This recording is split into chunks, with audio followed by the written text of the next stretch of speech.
What's going on, everybody? Welcome back to another episode of the Atlantic Files, the number one podcast on the number one division in the NBA, brought to you by the Underdog Sports Podcast Network.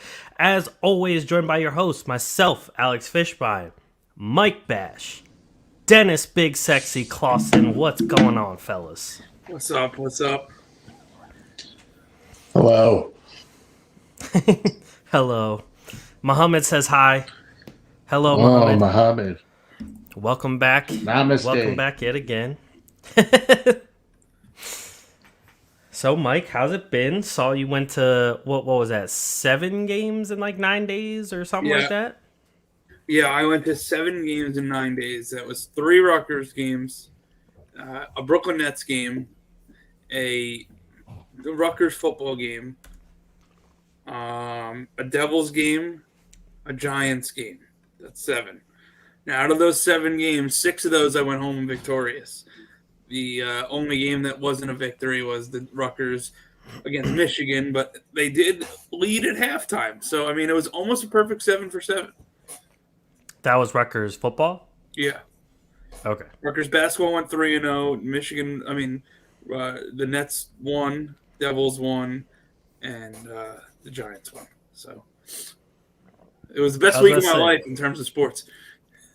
I was going to say, out of all of that, I would have guessed the Rutgers football and the Nets losing. But at least you got the Nets win in there. Yeah, I got that. So it's all good. Speaking of college basketball, Pitt plays Michigan tomorrow night, and I don't think that's going to go well. But I guess we'll see. Is Dior even playing for you guys? I don't think so. I think he's still suspended as far as I know. I don't even see him. Oh, no, there he is. He's on the roster on ESPN now. Yeah, I'm really not sure. There's like no news on him or anything, so I guess we'll find out. My boy Ron Harper Jr. dropping 29 in the G League today. I'm just saying, he's on my dynasty squad. Speaking of dynasty, besides the fact that Dennis is going to lose to me this week, trading with Nas has to be the most frustrating thing I've ever tried to do in my life. So welcome to the club. You send a trade offer to him. You talk with him. You negotiate with him. You come to a deal where you're giving him, it's $1 for 2 $half, right? So it's 50-50. And then he tries to swoop in there and ask for another quarterback, but he only gives you 2 dimes back. It's like you get a 50-50 deal, and then he wants to make it even bigger, and then it's not a fair trade anymore. Always, literally always. It's like the word fair. Yeah, that's a pretty good deal. Is like a turnoff to him. Yep. We had a pretty good deal going for Julius Randle, and then he says, "Oh wait, let me give you the exact same thing I was gonna give you for Julius Randle, but you're also gonna give me Donovan Mitchell." Yeah, I'm like, in what world does that make sense? Well, that's what Dennis tried to do, and then he cried that he thought he was getting Donovan Mitchell instead of Davion Mitchell. So, it is. I mean, at least Dennis got some more value back. He did. Dennis was wheeling and dealing. The trades you made with Doug too, got some nice return there. You gonna say anything? I was like, is he just? I was trying to just stay quiet to see how long you guys would notice before I said something. First of all, Mike, go fuck yourself. Why? Because you're an asshole. All right. 2, what kind of cookie you eating over there? Was that a cookie? Yes, it was. It's what do we get? Dark chocolate? Double chocolate chip. Michael's drinking and he's got the Wawa hoodie on. Oh yeah, repping. I probably have spent half of my life earnings at Wawa. The last time I went to Wawa, I bought some pretzels, like the big kind. Oh yeah, the soft pretzels. Yeah. And I never realized, because I love I love any pretzels of any kind. I never realized that was like that kind of store. Oh yeah. So I walked it's a whole sandwich joint. Yeah, I know. I never even knew that. And then I go in there and there's pretzels. Wawa. Are you talking about the cheese filled pretzels or the bigger like soft pretzel? No, it's a big soft pretzel, but yeah. Have you gotten the cheese filled one though? From like the grocery store. No, I'm talking about from Wawa. Oh yeah, they're made fresh. They're either filled with like cheddar cheese, cream cheese, and I think there's one other. There's like a jalapeno one or something. Yeah, and it's a soft pretzel with like that filling inside. Yeah. Well, I don't have any Wawas near me, so I don't. I have Tim Hortons near you. There used to be a lot of Tim Hortons, but for some reason they just went back to Canada. They're like, we're out of here. They're like, we're done with America. No, we do have one. Stay up here. I actually looked up for the first time where Syracuse actually is. I thought Syracuse, all right, so here's like the state of New York. Well, it's backwards on your screen, right? So here's like the state of New York. Looks like a vagina you're making with your hands. It's like a big flag, right? Right. So here's New York. I thought Syracuse is like up here, and it's like over here. Oh yeah, because is it the first part you pointed out? Isn't that around Buffalo? All right, so here's Syracuse, right? Like here's a big triangle, right? And the top of the triangle is the top of New York. Like I thought Syracuse is all the way at the top north of New York, and it's like the west of New York. It's basically it's pretty much halfway between Albany and Buffalo. Yeah. So Buffalo's about 2.5. Albany's about 2.5. So, but I also didn't realize Buffalo was like close to Ohio. Oh yeah, Buffalo's. It's not that close, so it's like 2 hours. You got to drive about 2 hours through PA to get to Ohio. Yeah, you got to go by like the Erie area or PA. That's what I meant. PA. But I mean, Ohio's a big state too. I've driven through Ohio before, and to get from like Cleveland to like Columbus is a haul. You know, most boring drive of my life was driving through Ohio. Yeah, Ohio sucks. Except not like as a Devils fan, Johnny Gaudreau wanted to spend his career in Ohio instead of the Devils. So yeah, it is what it is. I mean, Ohio State doesn't suck. Just driving in Ohio sucks. Yeah. I mean, Ohio's a state kind of sucks too. No, he's saying Ohio. I think he was saying Ohio State, like the college. I mean, they suck too. No, I was saying like the actual state doesn't suck. Not like yeah. No, I got you. I just had to throw a shot at my friend because he went to Ohio State and they have to do the Ohio State. Like, fuck off.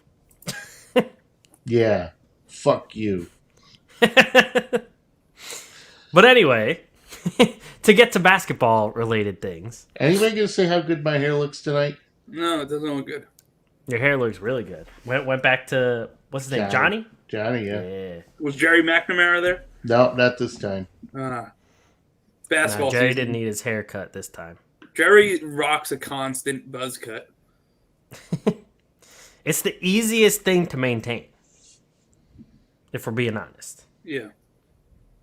I mean, because even if I had hair, I'd probably still get a buzz cut because I don't want to deal with it. Well, I mean, unless if you have beautiful hair like this, though, you want to flaunt it. You want to let the world know. I mean, that's true, too. I guess I haven't had the beautiful hair to know the feeling. So right. I guess I am a little biased. I mean, I have to have something because I don't have a body, so, you know. At least I'm handsome. I mean, you have a body. Enough to get a wife and a kid. Well, go clocks right twice a day. I mean, I'm just saying. That says more than a lot of people. I mean, my body. I mean, you know what though? Like, women do like chubby guys, especially in the winter. Let's get on to more. It's a popular time of year for me. Exactly. Mike's hurrying us along because we've spent 14 minutes and we haven't even talked about any basketball topic yet. Yeah, you're losing my attention span very fast. That's not hard to do. But anyway, let's bring up. We're going to start with the Boston Celtics because we've talked a shit ton about the Nets. We talked a shit ton about the Sixers. Let's start with some other teams, and then we'll get to Kevin Durant and Embiid and those two teams in a little bit. So, the Boston Celtics currently on a 7-game win streak. Now, the last episode, not the last one where it was only me, but the one with Dennis and I, the week before that, Dennis talked about how Boston was going to see a little bit more of a test coming up because at the time, they haven't really played anybody. At the time, they were playing a lot of crappy teams. But so since then, they've lost to Cleveland twice, both in overtime.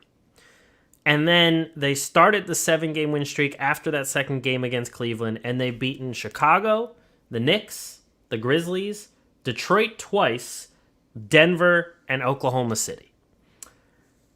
So there's still a lot of rollover teams there. But Memphis and Denver, decent wins. Do you think the Celtics are going to keep this up, stay in first place in the East? Because as of right now, they're a half game above Milwaukee. So let's put this in perspective, though. Okay, that the Bucks don't have Chris Middleton, they haven't had Drew Holiday, and the Bucks are still playing well. Yeah, but the Celtics don't have Time Lord.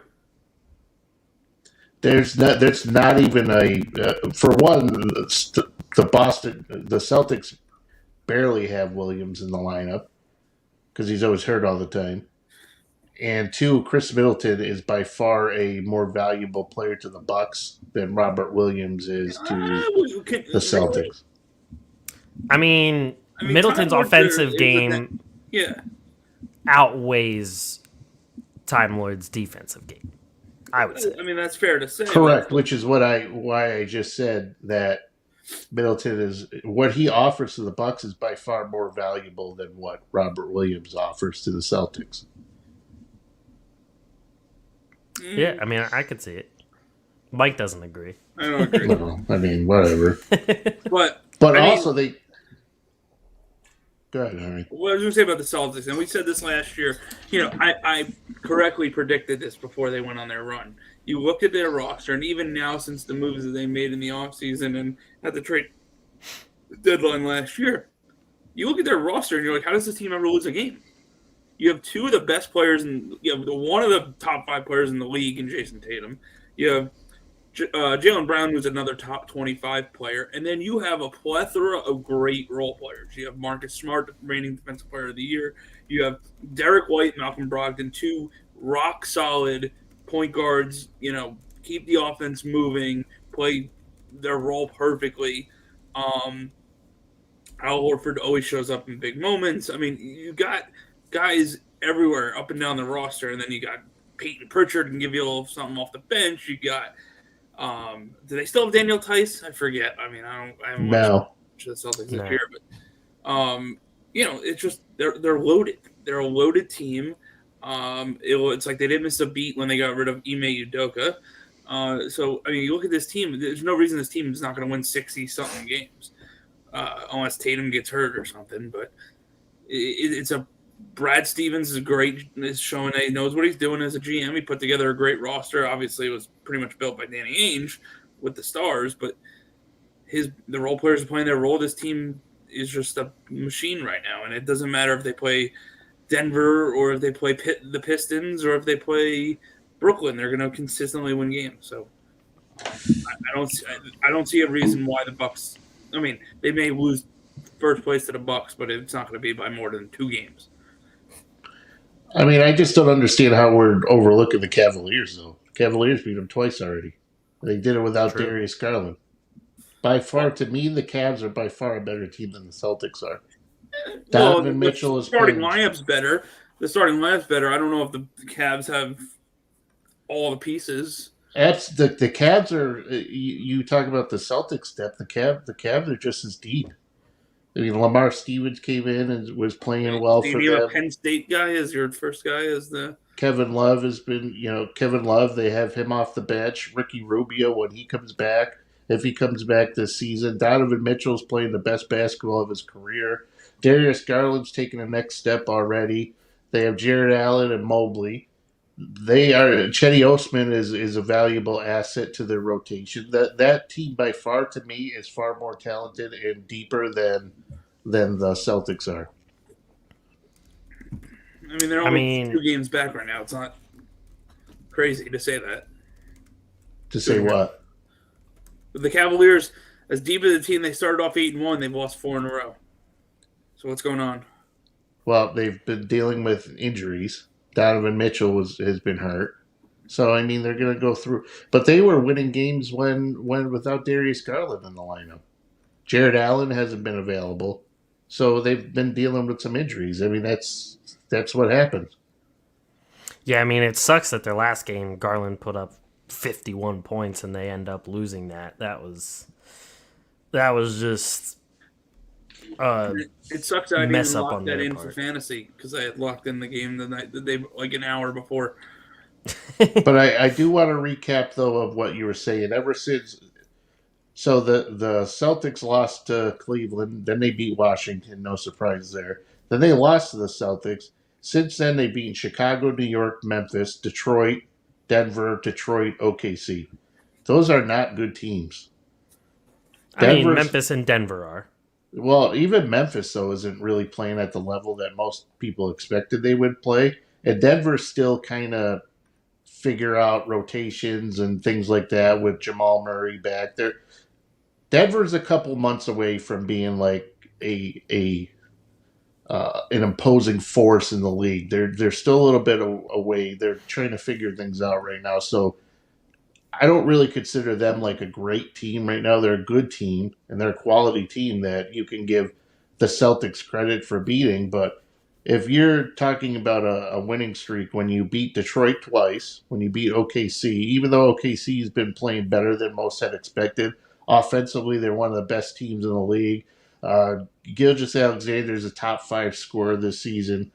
The Bulls are okay. It's the Bulls. They're not really doing much. The Knicks are a train wreck as always. So they haven't beaten quality teams. It's not like but they're doing what they were supposed to be doing anyways. I mean, they're supposed to be winning those games. So right. I don't think we should make a big deal about Boston going on a huge winning streak against some of the crappiest teams in the league.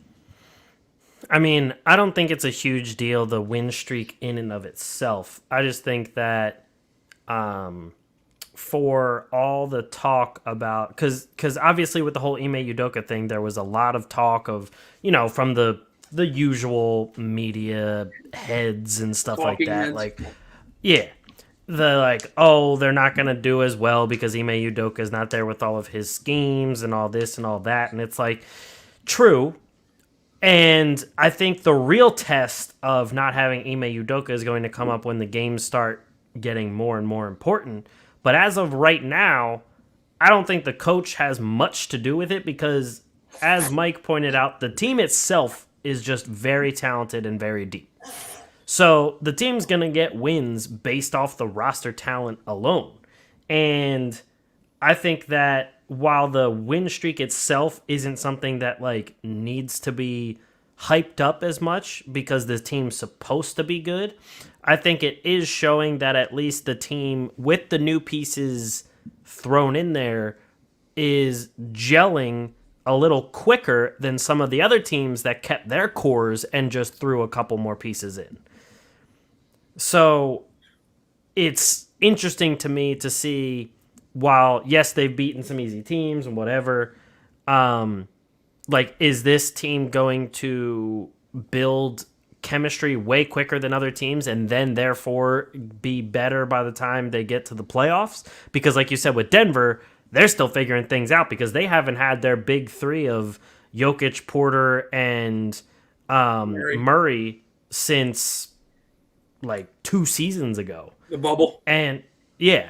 And so they have a lot to rekindle and gel. We've seen other teams that get like one or two new pieces and they haven't been able to gel, such as the Minnesota Timberwolves, which we'll get into a little bit. And so I just think while the win streak is nice, it's cool to see the first place. I just want to see if that's going to continue to build with Boston, and I want to see the first game where, whatever Missoula or whatever his name is, I want to see the first game where he actually has to win a game off of like X's and O's and schemes, because so far he either hasn't or it hasn't gotten to that. I would say the two Cleveland games are probably the closest ones that have gotten to that because they both went to overtime and they ended up losing both. But I wouldn't say it completely came down to the Thunder just took them to their limit the other night. So that's true. Muhammad says Detroit Pistons are trash cans. Why is there a phone in? He's calling up the commish. He's saying, look, Detroit is a bunch of trash cans. Right, bunch of jabrones. No, it's just funny to me that Mike was talking about deep. And I'm like, Mike wouldn't know anything about being deep in anything.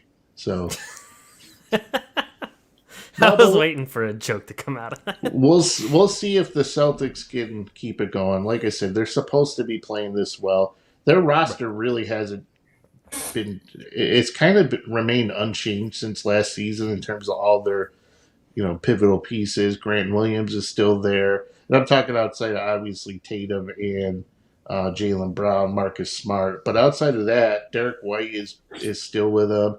They added Brogdon. Other than that, they still have Grant Williams and Pete Pritchard and Hauser, and so they still have the same nucleus of guys. So they've been together for a while. I doubt anything has changed in terms of planning and everything because Missoula was an assistant under Ime, so it's pretty much the same it's the same shit probably. It's nothing has changed. True. And I mean, right now I can tell you the two teams in the lead, according to Bovada, for most wins in the regular season are the Boston Celtics and the Milwaukee Bucks, both at plus 250. So they, even Vegas is expecting it a little here that they should be getting these wins. Well, Vegas also said Cooper Kupp was going to have at least 7.5 receptions on Sunday, and that didn't happen. Because he got hurt. Well, he didn't get hurt to the fourth quarter. Touche. So no, it'll be interesting though. But I think once the Bucks are really deep too. The Bucks. Oh yeah. The Bucks depth is scary. And the fact that they added Beauchamp and he's playing as well as he has, and I was so right about that guy, and I didn't draft him. I'm so mad. Right on my taxi squad, baby. I mean, the depth they have. Joe Ingles is still trying to make it back. Holiday's out. Middleton's nearing a return. So the Bucks are just going to be the Bucks are going to be scary once. It'll be interesting, but I wouldn't discount the Cavaliers either. Donovan Mitchell's playing out of his mind. He's in the MVP conversation. Like he's averaging over 30 points a game for the first time in his career. He's an absolute nightmare right now offensively. The Cavaliers, as long as they stay healthy, which, I know people hate when, they always give me shit that say when, I always go, oh, they stay healthy, all these YouTube idiots. But I mean, health is a big part of anything. You got to stay healthy. Look at what's going on in Los Angeles with Kawhi.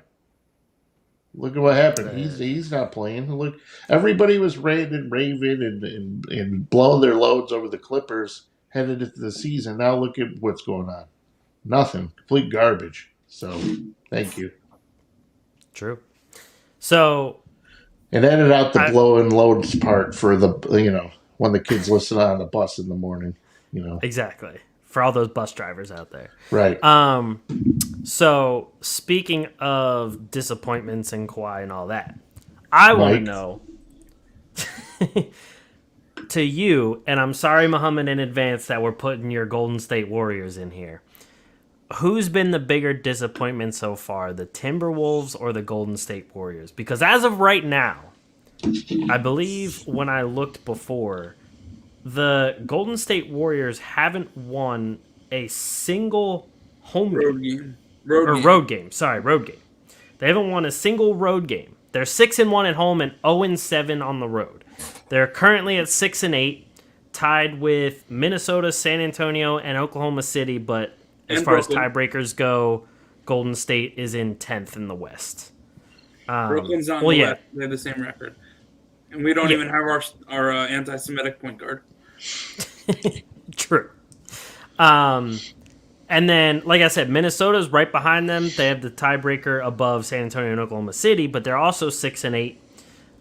Both of them have equally pretty bad defenses. Golden State's giving up 117 points a game. Minnesota's giving up 116.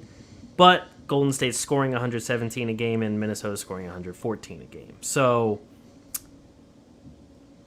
my question to you, which team is the bigger disappointment right now?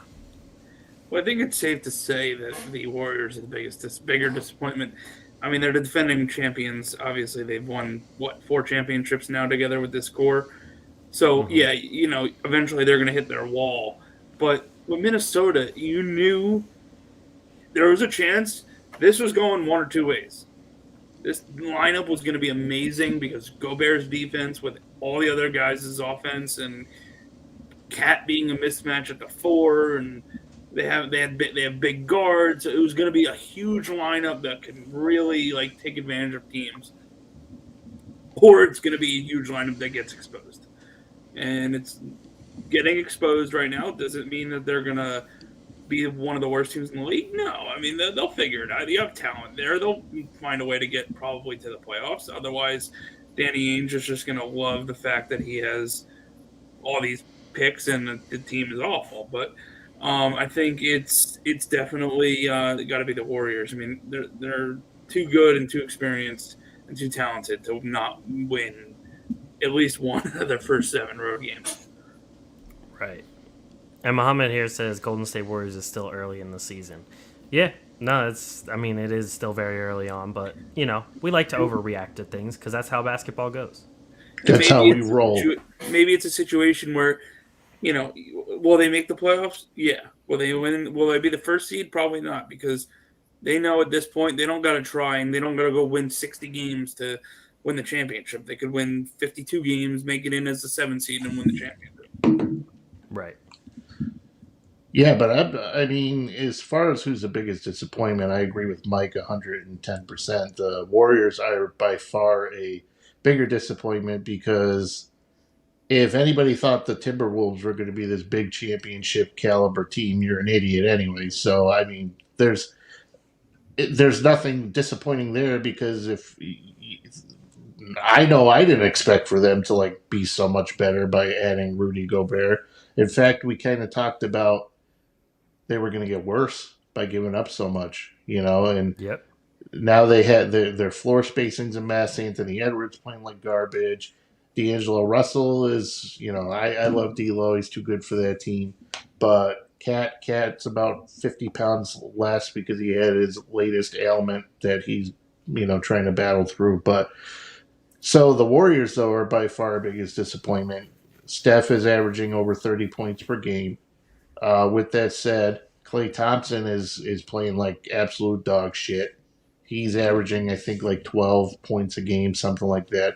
Jordan Poole is down in production, a couple points less than he was last season.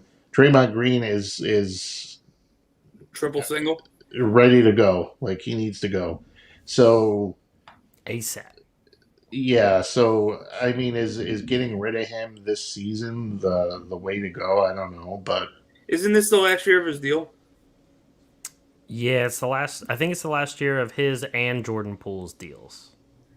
Jordan Poole re-signed. Got a 3-year deal. Oh no, that's right. Jordan Poole did resign. Yeah. Forgot. Which is the reason why they had Yeah, because didn't they re-sign Poole and Wiggins to create cap space or something? Because Wiggins was on the max. Yep. James Wiseman, He just needs to change the scenery at this point. I mean, I think that kid still has all the talent in the world, but he's probably gonna go to Charlotte or somewhere that needs a big man that can just play through growing pains. Well, right now, I would say Orlando, but they have enough big men. Yeah, they do. I mean, the way PJ Washington's been playing in Charlotte doesn't need a big man. That guy's been playing well, so they're. But anyways, Wiseman's a bust, and the whole team's just not working right now. It doesn't. I mean, we're still early. I mean, so I don't think anybody should overreact. We still got plenty of NBA season left, and you know how these teams could get hot. These right. teams could go on runs, and it's probably going to happen at some point. So they'll be fun. Yeah, and Draymond has just ever since the whole Draymond and Jordan Poole thing, they both kind of just stunk it up. I mean, at one point, Draymond was like one of the favorites for Defensive Player of the Year. Now, according to Bovada, he's plus 2,500, which is all the way down like past the top 10. So, I mean, he's sunken pretty far. Like you said, Jordan Poole's not really producing as much. And to go along with that, it's just kind of like the Golden State Warriors always have prided themselves on defense, too.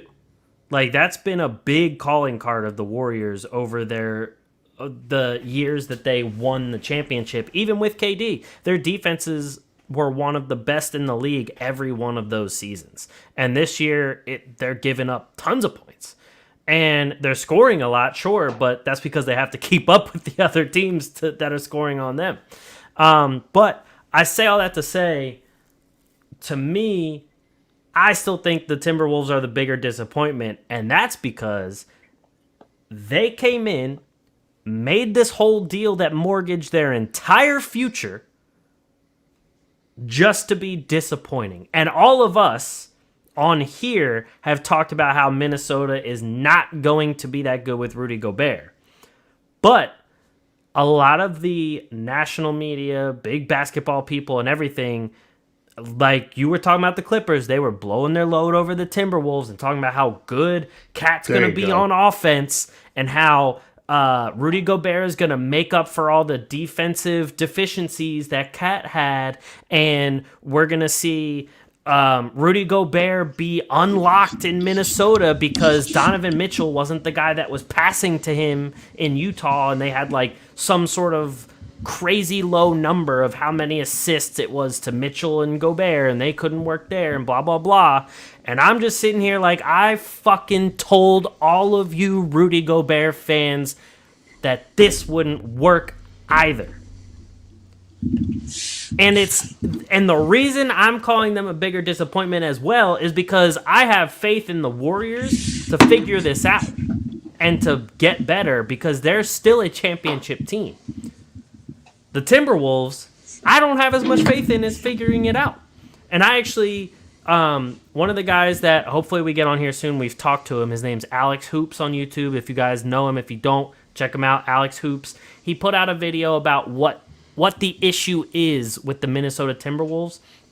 And not only was there an issue with, the spacing with Rudy Gobert, Karl Anthony Towns, everybody, but also that D'Lo wasn't playing well in the system that they have enough to actually create any offense. And the best 5-man lineup that the Timberwolves have put out there is Jordan McLaughlin, Jalen Noel, Anthony Edwards, Naz Reid, Pride in New Jersey, and whoever the backup power forward is. I forget who they said. That's their best 5-man lineup in terms of both defense and offense. That doesn't even have D'Lo, Cat, or Gobert. Because that team actually moves the ball around. They play in a flow of the offense. They get to their spots. They find open people. The spacing is so much better. Cat has to play defense on the perimeter because Rudy Gobert isn't. And you need Rudy Gobert in the middle because Cat can't play defense in the middle either. So Cat's getting toasted. D'Lo's getting toasted. Anthony Edwards is getting toasted. So they're not even their defense hasn't even improved with Rudy Gobert. I mean, that was a fear going in, so I don't know why Tim Connolly thought it was a good idea for it to say, you know what, let me add a tall, slow guy who's not good out of the paint. I'm just going to add him, and it's going to fix all of our problems. But the problem is Cat isn't good in the paint, and Gobert isn't good out of the paint. So combined, it doesn't really help. Exactly. And on top of that, a guy that not a lot of people really talked about was the fact that McDaniels covered up for a lot of defensive deficiencies that Cat had. Because McDaniels could play both on the perimeter and play defense in the paint. So whatever Cat wasn't getting, McDaniels was cleaning up a lot of. And on top of that, on the offensive end, he was helping out wherever you needed him to be. Rudy Gobert ain't that guy. He's just not the guy. So the more I think about it, right, I think I know what. Who's the GM of Minnesota? I think you just said his name. Tim Connolly. I think I know what he was trying to do. The problem is this would have worked. This worked in 2012 and worked 10 years ago. It doesn't work now. He was trying to recreate the Mavericks with Dirk and Tyson Chandler. Cat is his Dirk. Tyson Chandler's Gobert. Obviously, Tyson Chandler might be. Gobert might have a little more talent than Chandler, but that's what he was trying to do, and I just don't think it's working. No. I mean, to be honest, I think Dirk is a better defender than Cat. Dirk is a better everything than Cat. But here's the thing. Dirk is not as talented. Dirk was not as talented as Cat was offensively.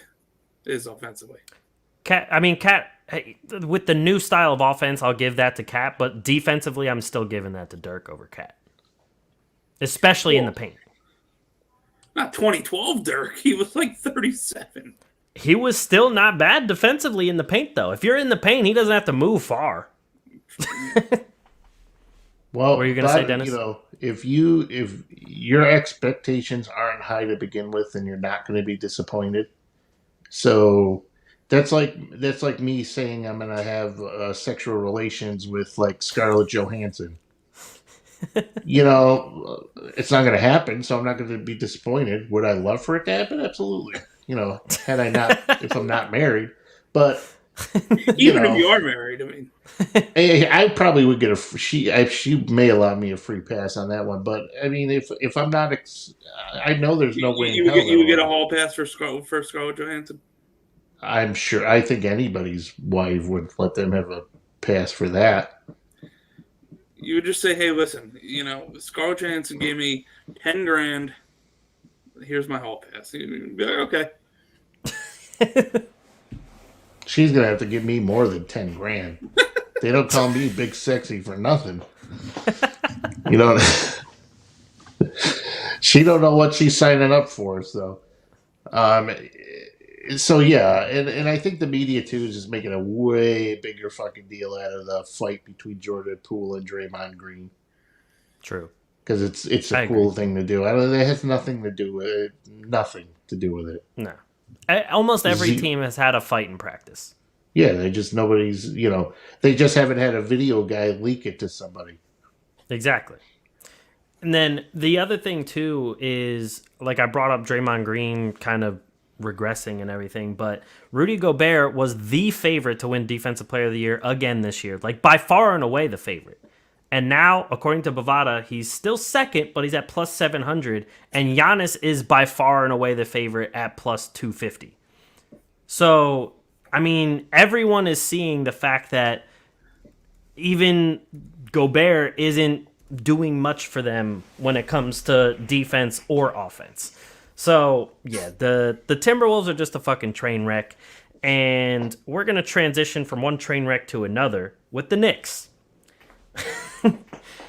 So, I've been hearing a lot from two separate parties.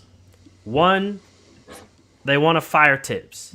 Two, they want to trade RJ Barrett, get rid of him and everything, even though the Knicks kind of celebrated the whole contract extension of RJ Barrett. Knicks fans, I should say.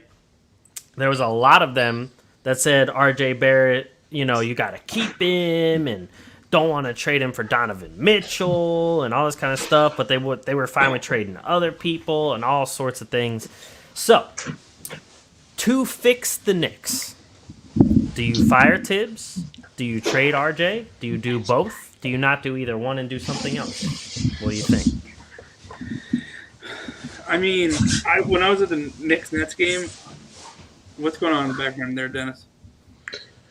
My little princess came home from dance. Oh.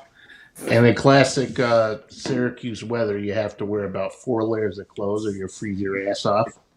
We can't have. Sounds about right.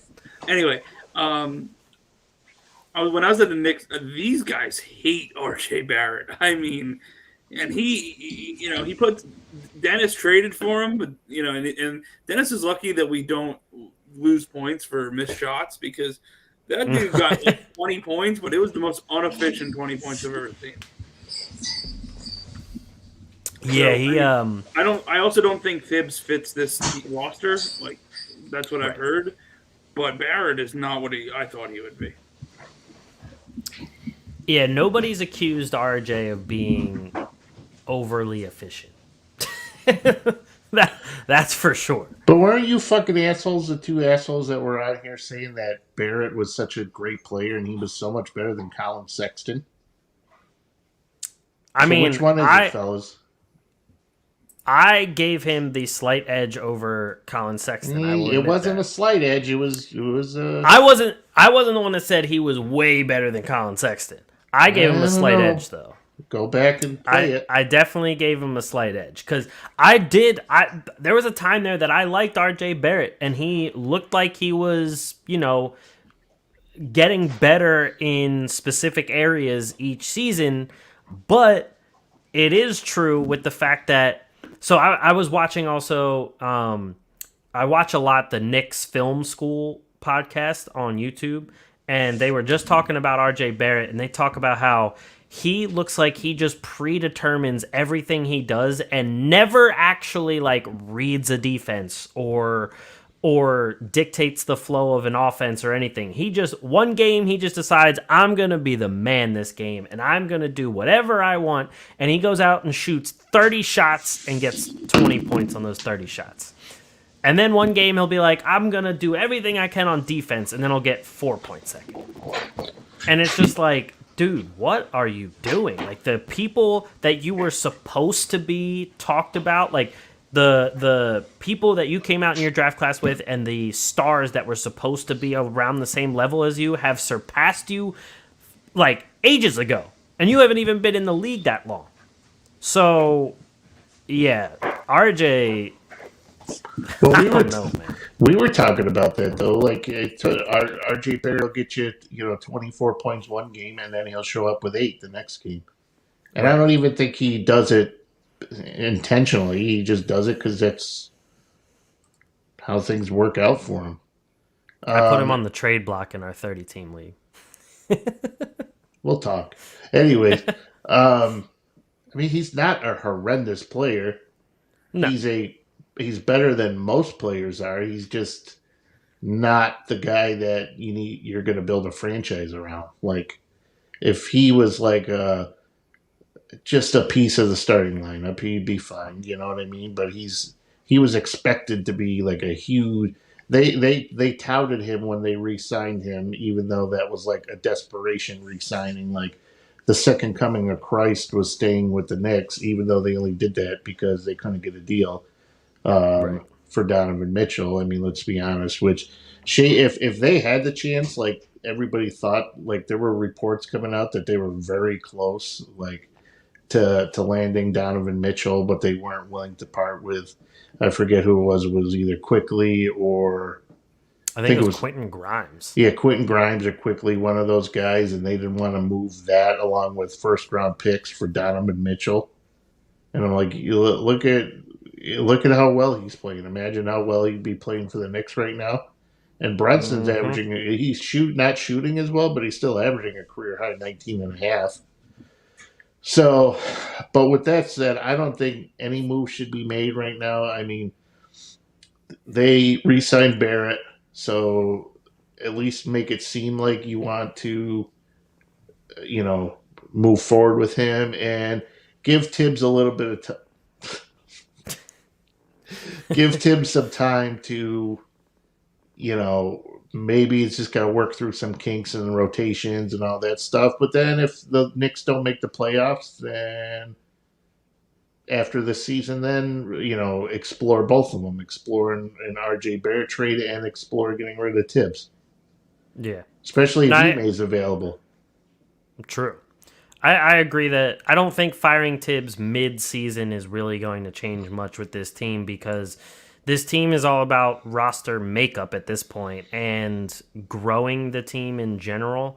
Like, I love Emmanuel Quickly, but he's got to get more consistent. Muhammad here says, bye-bye, see you next time. Thank you, Muhammad, for watching and hanging out. We appreciate it. But like Quickly has to get way more consistent. Obi Toppin, I mean, I just don't understand. Are you going to play the guy? Are you not going to play the guy? Like, there's times where Obi Toppin, there was one where Obi Toppin had like 10 points in 8 minutes and then he never saw the floor again. So I'm like, what exactly is the goal here with Toppin? Are you trying to Toppin's not that good. He's not that good. Yeah, but like also at the same time, I don't think he's had enough of a shot to prove whether he can be or not. I agree with Alex. Do I think Toppin's a star? No, but do I think Toppin deserves better than what he's gotten? Yeah. Toppin's an ultra athletic guy, not stretch four, but he's an ultra athletic four that can be a mismatch problem. He could be like a John Collins light, which is not. I know John Collins isn't the greatest player in the league, but if you want to get 15 and 5 from Toppin, it's not a bad player. What are you eating? Grilled cheese? Yeah, how'd you know?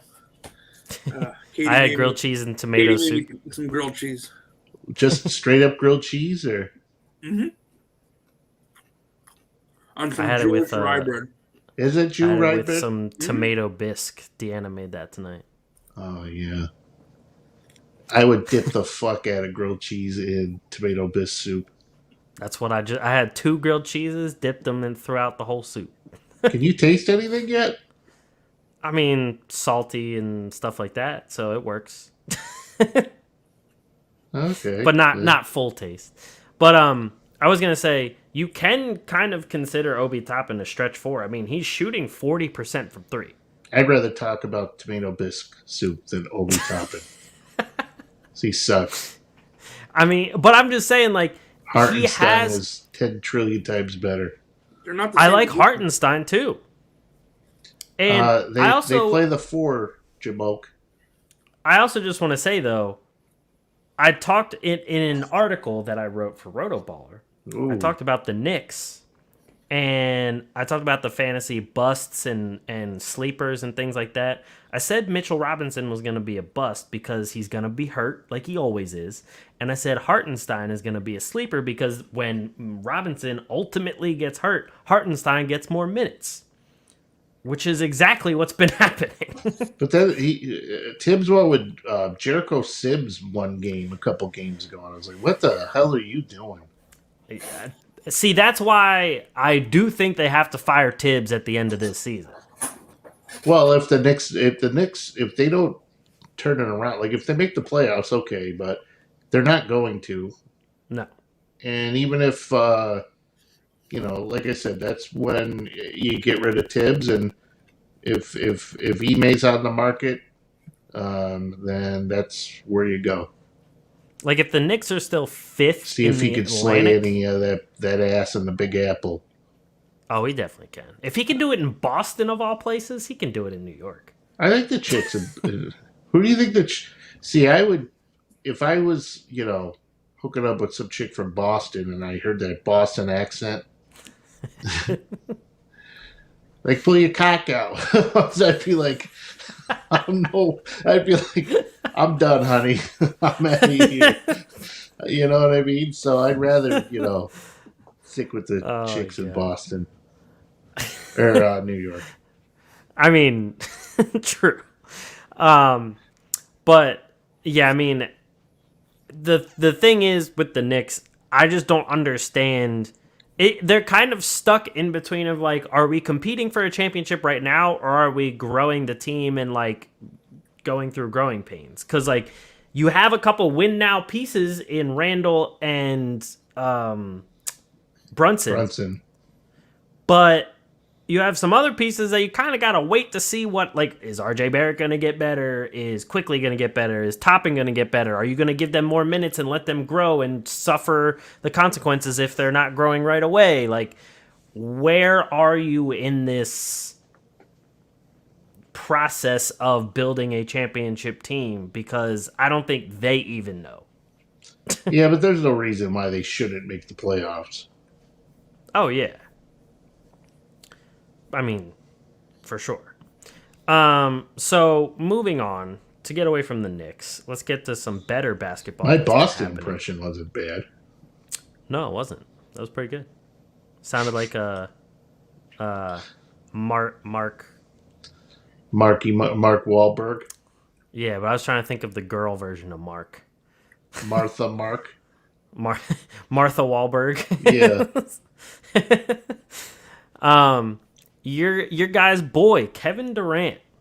13 straight 25-point games, at least 25-point games, to start a season. The first person to do it in the NBA since Michael Jordan, who had 16 straight to start the season in 88 and 89. I mean, people can't see at home, shrugging my shoulders. Like, who cares? I mean, it's solid. He's worked his way up the MVP odd ladder now. According to Bovada, he's 6th now in the MVP odds at plus 1,800. He's moving up, and the Nets are starting to win some games here. Well, here's the thing. All right. Joe Harris is still trying to find his groove. Seth Curry's finally starting to integrate himself back in the rotation. Nico Claxton's been a nightmare. In terms of he's been fantastic, but okay, I was like, wait, is that good or bad? No, nightmare for other teams, but right. I thought you said she made you a grilled cheese. I think you're on your 4th one right now. She made me 2 grilled cheese sandwiches. Yeah.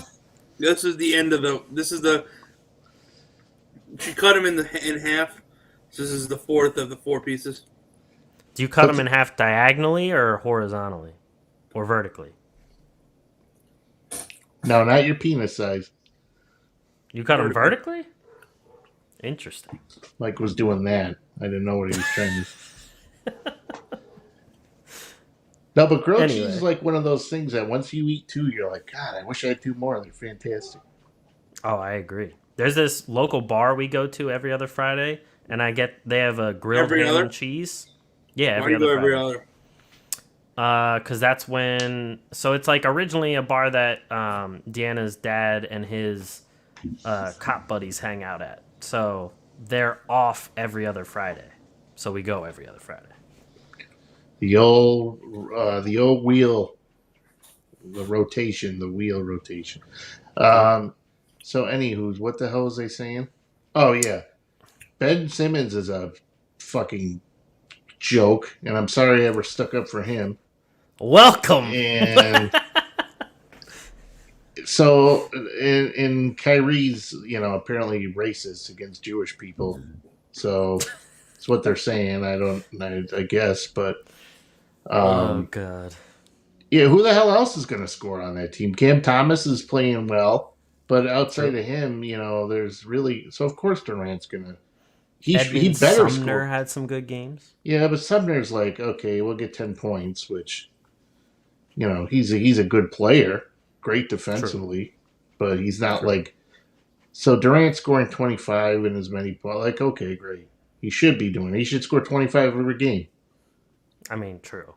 When is TJ Warren supposed to come back? What's going on with that? Probably about 2.5 years. So he's, So TJ Warren, he's progressed to contact work with trainers and coaching staff, and he should be doing 5-on-5 soon.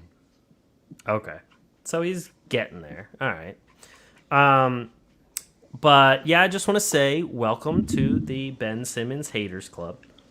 We welcome you with open arms because it's very easy to hate the man that doesn't help your basketball team get to a championship or help them win meaningful games. I noticed that they play a hell of a lot better when either he doesn't play or he plays fewer minutes. I saw also now he has a role coming off the bench with the new coach. And with the new coach... Look at the smile on Alex's face.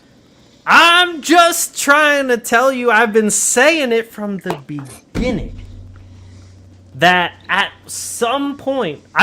to be honest with you, though, I didn't think it would be this early on. I thought it would be later in the season that I'd be saying this. But I'm just saying, I did say at some point you would see what I was talking about with Ben Simmons.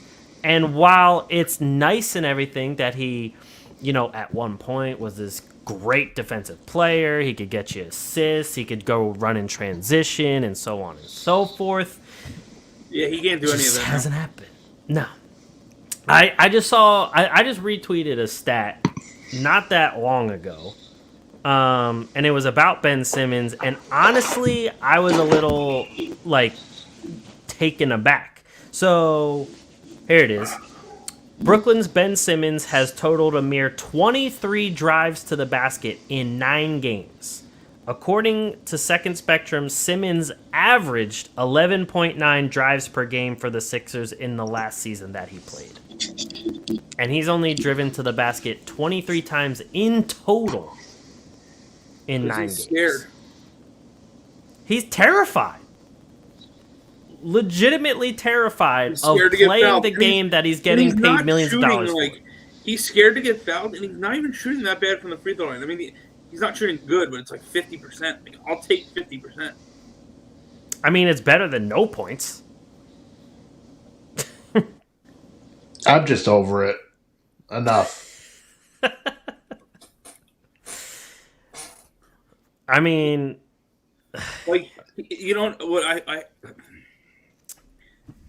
I hate about Ben Simmons is he's averaging 5, 6, and 6. His 6 rebounds, 4.5 of those rebounds are just uncontested. Somebody shoots a 3 and he just is standing there and he grabs the rebound. He's not boxing somebody out for the rebound. And then right. Of his 6 they're not assists, offensive boards. Of his 6 assists, 4.5 of those are just him throwing the ball to KD and KD taking a shot. Not a play or a vision or no, it's just let me stop, hand the ball to the best player in the world and let him shoot the ball and I'll take an assist. And of his 5 points, it's okay, he gets an alley-oop or okay, he gets a post-up that he's got a mismatch. It's dude, put an imprint on the game. You're just accumulating. It's like me in the 2K rec. I'm just accumulating stats, but I'm not a difference maker. And he isn't even the huge defensive stopper that he was. No. I want to know what the fuck he was doing with that entire year off. Was right? he doing anything? Kendall Jenner. Call of Duty. He was eating fucking Domino's with Zion. Exactly. Domino's playing good. video games. Playing video games with Kyler Murray. I'm always a sucker for cheesy bread. Oh, I love Domino's. We're all about it. This is a Domino's show here. Look, Domino's. Alex will have Domino's at the end of his wedding. We tried with Rita's, all right? Domino's, listen. If you sponsor us, I will display a box in the background. The whole show. If you sponsor us with free pizza. I will substitute my grilled cheese with cheesy bread every episode. I'll eat a slice of pizza. I'll continuously eat pizza from the start of the show to the end of the show. Without stopping. The whole time. The entire time. And on top of that, I even used to work for you, Domino's. So I can He's recruit an people ex-employee. Exactly. So he used to have the little thing on top of his car. I was not a delivery guy, but I made the pizzas and I worked the store. What you're saying is working from Domino's made you pull all your hair out. No, I was only in high school, so it wasn't coming out just yet. Dude, the amount of cash though you're probably getting from Domino's is not too bad in high school. No, not at all. You're I was probably making it working. rain. I was working dinner shifts too. It was busy. People coming, were your friends coming by for free Cinesticks? Oh, they didn't get anything free from me. He's No, He's half Jewish. What Exactly. you couldn't even sneak them like a little the brownies or whatever. No. What, they watch that like a hawk? I mean, depending on I had like 7 different managers in the time that I was at Domino's. So, Boy, I can't see that place having such a bad turnover rate. so like 6 of the 7 managers watched that like a hawk. Yes. Sure, the benefits package is fantastic. Oh, the 401k. 403B, Roth IRA, all of it. Standing for Amazing. $4.01 are okay. But anyway, moving on. Actually, I did want to say one quick thing. I told you so about Ben Simmons. Okay, now moving on. Joel Embiid, 101 points in 1 weekend. Also, this past Sunday, first player ever in NBA history to post a game of at least 50 points, 10 rebounds, 5 assists, 5 blocks. I watched this game from start to finish, and to be honest, in the first quarter, I didn't think Joel Embiid was going to do much that game because the first quarter was kind of eh. And then the second half was fucking amazing. I forget if it was the third quarter or the fourth quarter. He put up like 26 points in that quarter alone. So that was insane. He literally scored 59 points of the team's total, like 104, 105. He had over half the team's points. So, yeah, it looks like... I mean, don't get me wrong. He still doesn't look in great shape. He was still huffing and puffing a lot of that game. But he's on his way back up. As of right now, according to Bovada, he's above Nikola Jokic in the MVP odds. He's at plus 2,200. So he's on his way. He's on his way back up. He breathes harder than Mike does after he ate that grilled cheese. Nikola Jokic might be the greatest player to ever play the sport of basketball. You know what it is? It's like Nikola Jokic is getting the LeBron effect. Like, we don't want to vote him MVP for our 3rd year in a row, so we got to vote somebody else MVP. I mean, as of right now, Luka Doncic is easily the MVP. If we had to vote an MVP right this instant, it would easily be Luka Doncic. Don't worry, he'll be hurt soon. I mean, He's coming. He's been playing a lot of minutes, so I wouldn't be surprised. But I'm just saying, like, Jokic is 9th in MVP odds. So I don't know about that whole LeBron effect. I don't think they could have, a white guy win MVP three times in a row. So 3 years in a row. Set the sport back. Is that what you're trying to say? Yeah. But if Luka wins it, then it is a white guy 3 years in a row. Right, I'm saying, but they won't have him win because he's a white guy. True. We need equality. Right. Oh, God. Utah Watanabe for MVP. Watanabe. No, you gotta. Utah Watanabe destroyed Rutgers a few years back. I remember that game. You gotta promote Ryan Terrell from the G League and let him win MVP because of Kyrie Irving. The Nets need to trade for him. Yeah, they need to trade Kyrie Irving for him. There'd be too many guards for the Pistons. He led all of college basketball in scoring last year. Yeah. But just imagine the headline is Kyrie's traded for first Orthodox Jew in NBA history. Oh, the media. My favorite thing is that he wears a custom Pistons yarmulke. I know, that's amazing. That is great. But yeah, the Sixers though looking a little bit better. A lot of Sixers fans got hyped because the other day Doc Rivers did not do the post-game press conferences because he had some personal reasons to attend to, apparently. Probably doing his own Ime Udoka thing. And How so dare you. Isn't so there a Sam player in the Cassell league took that's all like, of them. Isn't there a player in the league that's like married to his daughter? Seth Curry. Oh, okay. And then he traded him away. That's hilarious. I was like, who married their own daughter? No, I meant, what's his name? His daughter. Well, the way he said it, something was like, isn't there a player in the league who's married to his daughter? I meant what? Doc's daughter. Some sick shit going on. But before Seth, I'm pretty sure it was Paul George that dated her. And then there was some like, slanging. and that was when like Paul George was caught up in that weird catfish thing. Like he was catfished by some girl that he cheated on Doc Rivers' daughter with, and then Seth Curry started dating her, and now they're married. I'm pretty sure. Mm-hmm. So pretty much, Paul George and Doc Rivers probably won't be on the same team. probably not. It makes me think like Doc Rivers goes to a team and he's like, "So, who wants to date my daughter?" Yeah, how many kids? How many of my kids can I get? Fucking. But anyway, so Sixers fans got hyped because Sam Cassell started taking some questions and acting as a coach for half a day. Because they were like, oh, this might be the beginning of the end of Doc Rivers. Tyrese Maxey he's put up numbers, but not efficiently whatsoever. His shooting has been pretty terrible the last 5 or 6 games. Because now he has to be the number one guard, and it doesn't look like he's quite ready to be the number one just yet. So I mean, how long is it going to take him? I mean, it's only his 3rd season.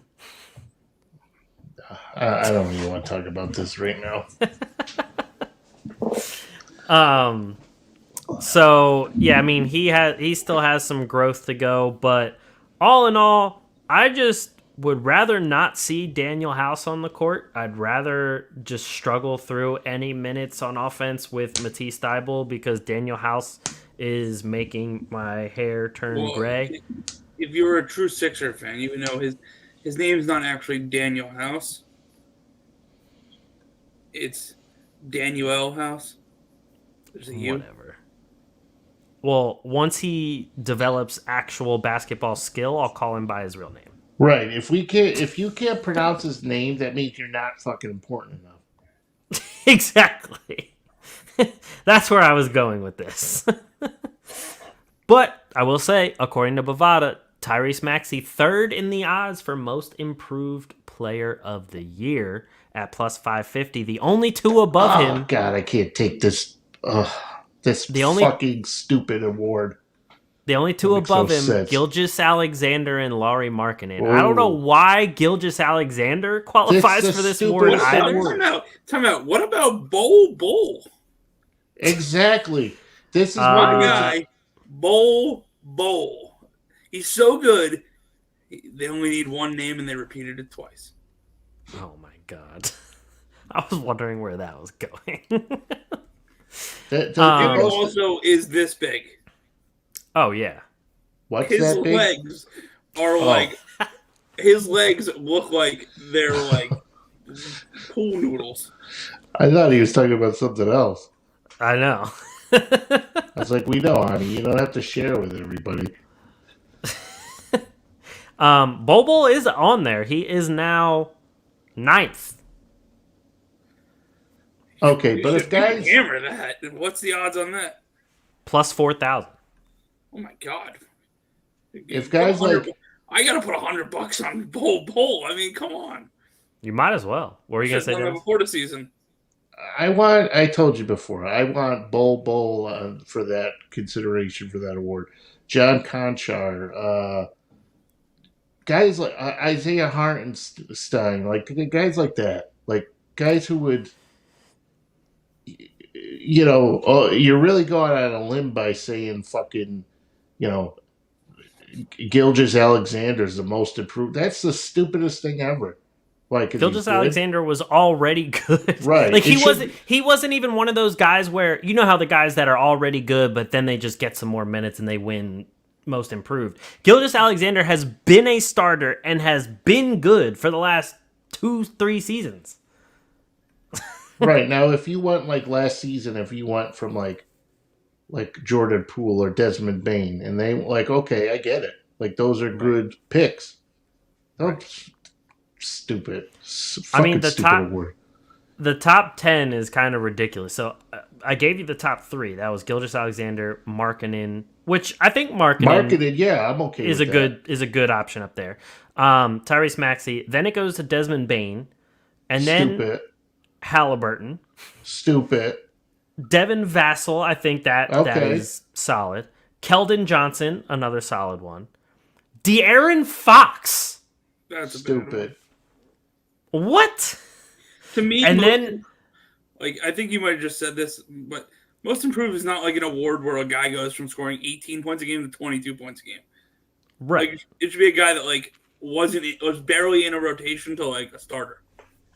Exactly. And let's just point out the fact that De'Aaron Fox has been averaging over 20 points a game for the last 3 seasons, and this season averages close to how much he put up 2 seasons ago. So it's not like he averages 30 points a game this year. He even has less assists per game, less steals per game, and more turnovers per game. But we're going to throw him in the top 10 of most improved player of the year. I mean, do they think, De'Aaron Fox averaging 1.5 more per game, or Gilgeous-Alexander, actually not missing more than half the season and averaging 30 instead of 27 is a huge improvement over a guy like, Vassell, who's been considerably better, or the way Jordan Poole saw such a huge uptick in production, or Lowry marketing. Nick Claxton. Yeah, where's Nick Claxton in that? He's way far down. That's the stupid. This award means nothing. This is the stupidest award on the planet. I actually don't even see Nick Claxton. Yeah, if Nick Claxton's not in the top 5, that's stupid. Yeah, I mean, and then number 10 is Anthony Simons. Okay, I don't even hate that. And then after that is Bones Highland and Kevin Huerter, which both of those two, sure. Yeah, Huerter makes sense. I think Bones makes sense too. I mean, yeah, it's only Bones' second year in the league, third year in the league. So I understand that one too. Year.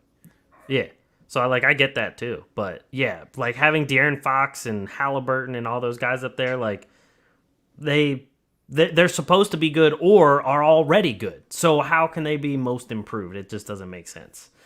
So with that being said, what you got this week? If you had to pick right now between which team you have the most confidence in staying in the top 3 of their respective conferences, out of, like, you got to pick one from each conference, out of Milwaukee, Boston, and I think it's Milwaukee, Boston, Atlanta, or Portland, Denver, Utah. You got to pick one from each conference who you're the most confident in to stay in that top 3 by the end of the year. Milwaukee, Boston. Milwaukee, Boston, Atlanta. Atlanta for the East. I'm sorry. Boston for the East. And Denver for the West. I mean, that's easy for me to say. I don't even understand what the question was. So which team out of the top 3 in each conference are you most confident that will stay in the top 3 by the end of the season? Gotcha. I wasn't paying attention for him. So in the East, the top 3 right now are Milwaukee, Boston, Atlanta. And then in the West, it is Portland, Denver, Utah. Oh, I got to go with Denver. Denver and Milwaukee. I think that Mike said that too. He said Boston. Oh, yeah. I like Milwaukee by far better than Boston. Yeah, I would have to go Milwaukee. Because they're in the top 3 without their second best player on the court. Drew Holiday's been playing better, but he also got hurt.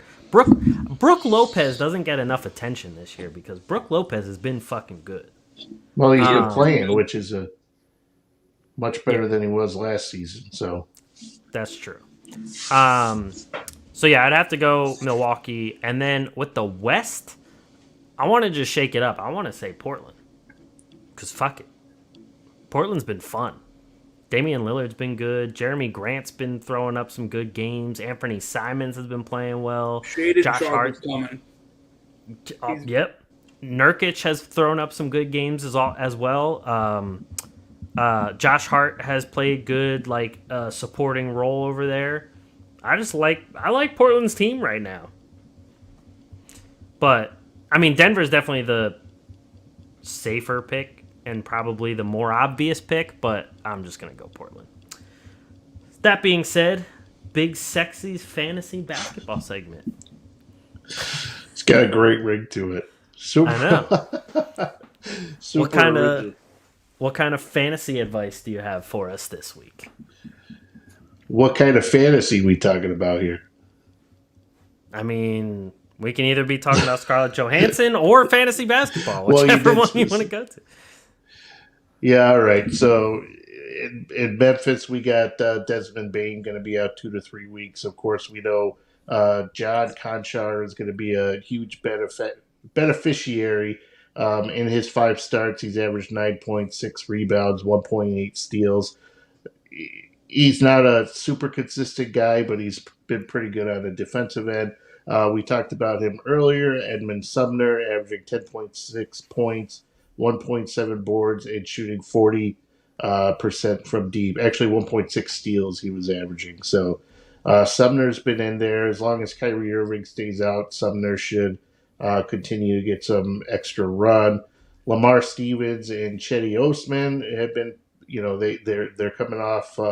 Stevens had 15 points, 6 boards, and Osman had 14 points and shot 50% from deep. So if Mitchell stays out, those are 2 guys you could possibly get like a 1 or 2 game rental on. We talked about him also as well. Beauchamp is 19 points or more in 2 of his last 5 games, kind of streaky shooting and scoring. But if you're desperate, why not? Javon Carter has also played well, showing he's more than just a defensive guy. He's averaging 9.4 points, 3.3 assists, and 2.6 rebounds, shooting 40% from downtown, which is pretty good. And then last but not least, Bruce Brown has been playing really good. As long as Bones Highland stays out, Brown should be playing well. He's averaging 13.3 points when Bones isn't playing. So, yeah. Named a couple ex-Brooklyn Nets on there.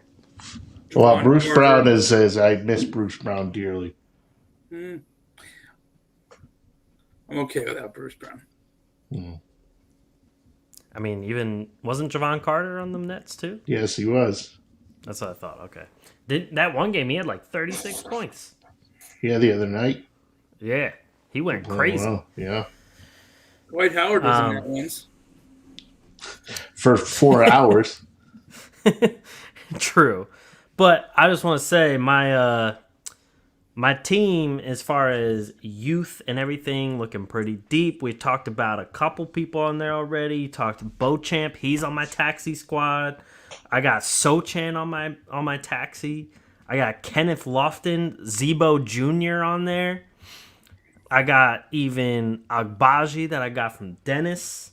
Patrick Baldwin is going to make his way up to the Golden State starting rotation the moment Steph Curry retires. I already know it.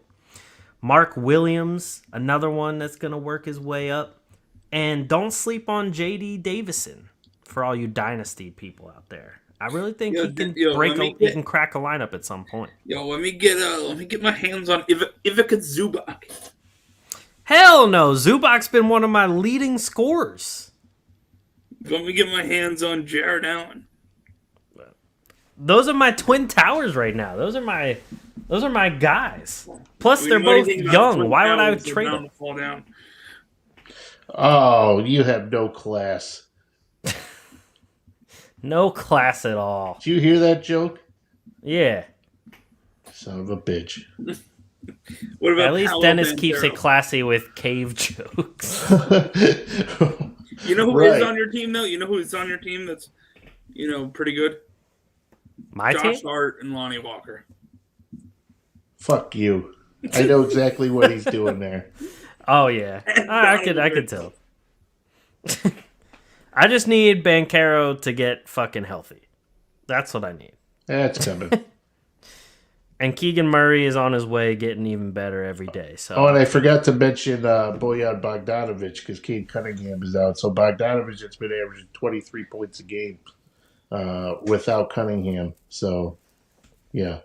coincidentally, a player for Dennis that's playing because a player for Mike is unhealthy.